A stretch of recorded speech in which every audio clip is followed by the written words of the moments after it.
Everyone has a theory about why BTS hits the way it does. Fans say it's the connection. Critics say it's marketing. The industry says it's timing. Skeptics say it's just the algorithm. Everyone's explanation fits whatever story they already believe about BTS. None of those explanations are totally wrong. They're just shallow.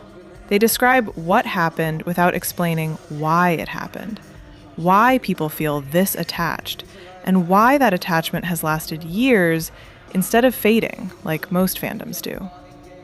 The real explanation isn't really about the music industry at all. It's about how brains and emotions actually work.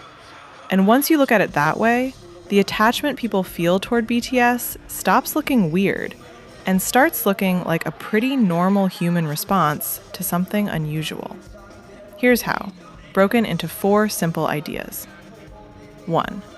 When someone is being really honest with you, your brain kind of syncs up with theirs. Back in 2008, a scientist named Yuri Hassan did brain scans on people while they listened to someone talk. He found that when the speaker was being genuine and emotionally honest, the listener's brain activity started to mirror the speaker's. The more the listener felt understood, the stronger this mirroring got. It only happened when the communication felt real, not when it felt rehearsed or fake. Basically, when someone tells you something true and personal, your brain responds as if you're sharing the experience with them. BTS's early Most Beautiful Moment in Life albums are full of this kind of honesty. They're about the specific feeling of being young, the fear that your best years are already slipping away while you're still living them, the feeling of wanting time to slow down and knowing it won't. That's not a vague "being young is hard" message. It's very precise. And precise honesty is exactly what produces that brain syncing effect. People who heard those albums at the right moment in their own lives weren't imagining a connection. Their brains were actually responding the way Hassan's research says brains respond to real communication. 2. The stories that shape who we become are the ones that arrive exactly when we need them. A psychologist named Dan McAdams has spent his career studying how people build their sense of self. His big finding? We understand who we are mostly through stories, the ones we tell about our own lives. And the stories that become part of someone's identity aren't the generic, broadly relatable ones. They're the ones that show up at the exact moment someone is going through something and gives them language for it before they had any of their own.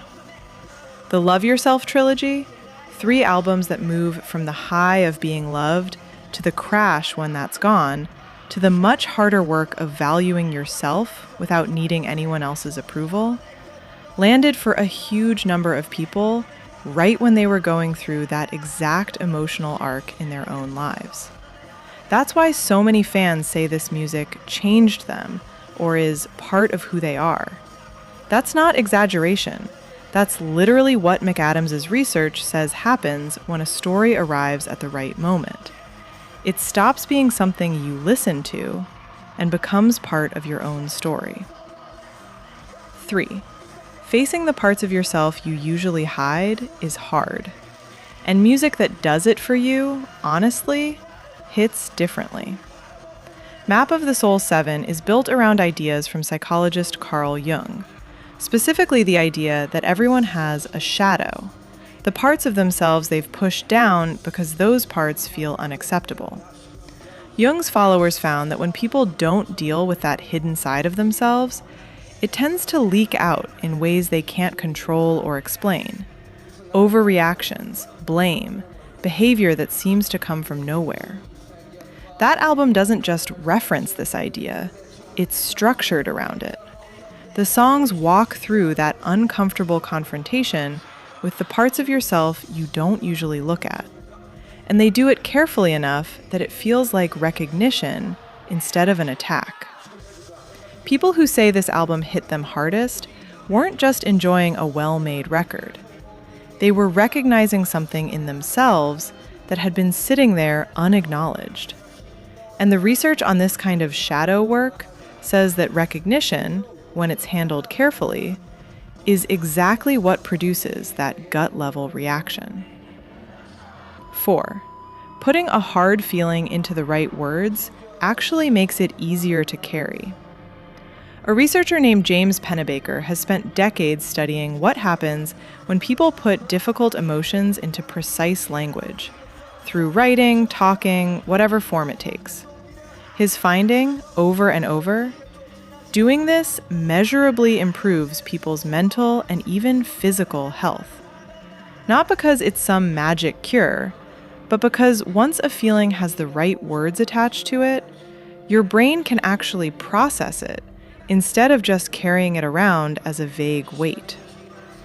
This is a big part of why so many people say BTS's music helped them through hard times. Depression, grief, the kind of struggles growing up that nobody really gave them language for. It's not that the music is therapy. It's that it did exactly what Pennebaker's research describes. It gave shape to feelings that didn't have shape before. And that alone made them easier to live with. Put all 4 of these together and you get a pretty clear picture. The first explains why the connection feels real on a physical level. The second explains why it became part of people's identity instead of just something they liked. The third explains why the heaviest albums hit the hardest. And the fourth explains why people say the music actually helped them. None of it requires marketing tricks or algorithms or lucky timing. It just requires honest communication landing on people at the moment they needed it, which, according to the science, is exactly the kind of thing that produces a response this strong. The attachment was never irrational. It was just human.